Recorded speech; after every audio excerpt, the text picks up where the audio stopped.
They say podcasts are going to replace books. I don't know about that, but I do think TRS Clips will assist your learning process. Navratri again, is the cognizance of that nurturing aspect of nature. So here, the goddess is known as Prakriti.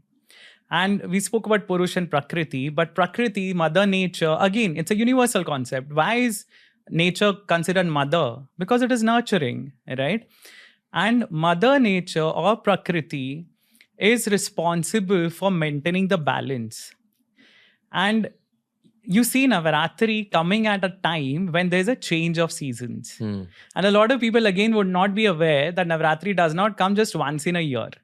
It comes 4 times. So 4 times, and if you observe what are the timings, the first Navratri is Chaitra Navratri. That is right at the beginning of the year, of the Hindu year, in the Indian calendar. So in Maharashtra, we have Gudi Padwa, so that is the first day of Chaitra Navratri actually. And the 9th day ends with Ram Navami. So the first Navratri, and that's the change of seasons, it's spring. And most traditional calendars actually, interestingly, they began with spring. It doesn't make any sense to have a new year in the middle of winter. Right? So all the ancient calendars actually began with spring because spring was renewal, right? So the Chaitra month, which is the first month in Indian calendar, it starts with Navratri. And then you have Navratri, which comes in Ashad, month of Ashad, which was before monsoons, just before monsoons. Then you have the Sharad Navratri, which is this one, which comes in October, November, close to autumn. And then you have the Magh Navratri, which was in winters. So every time you observe the 9 days, they correspond with the change of season. And the Devi Bhagavad Puran actually gives it significance. It tells us that, during this time, people are more susceptible to getting sick. There's a change happening around them. And we see that happening, right? Yeah. I mean, right now also the weather is so whimsical. A lot of people are falling sick because of changes in weather, sudden changes in weather. I'm asking the doctor in you this because you're a qualified doctor. What's the actual biology behind that? So it's just, the sudden changes of temperature. Sometimes you feel it's hot and, you're switching on the AC and you're sitting in the air conditioner. And then the moment you step out, it's actually cold. And so the changes in temperature and what Navratri actually correlates with is, the fasting.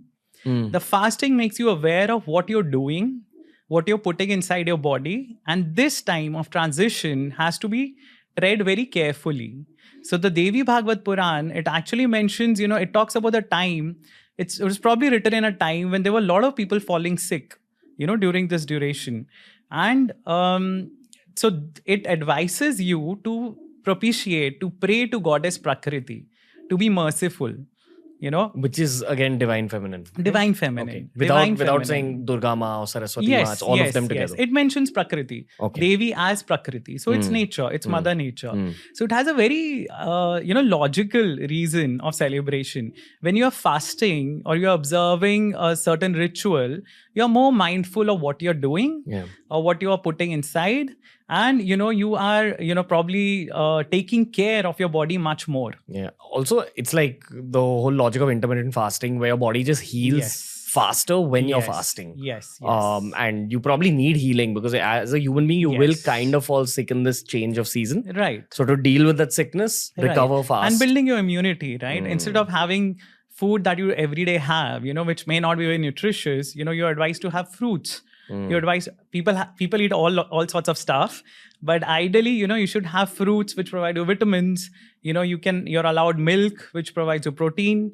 So calcium. So these are things that are light on your tummy, and they also help build your immunity. So that is the logical reason for Navratri, occurring at this particular time. I'm also 110% sure, and this is because I've been getting a little bit into astronomy lately. There has to be some celestial angle to this, some alignment of planets or the moon, and I'm definitely not sure what it is. Right. But I know for a fact that when you fast and then sit for your meditations, the meditations are way deeper. It's just much more conducive for meditation. Definitely. Grain actually affects both prayer and meditation. Like in eating rice, eating wheat, eating millets, comes in the way. But if you're on an empty stomach, you just slip into your meditation very easily. Yes. So I mean, I'm sure there has to be some angle like that as well. I'm sure. Anyways, because it's all calculated according to tithis, according to the calendar. Thanks for watching. Make sure you check out the entire episode and also check out this playlist that we've curated just for you.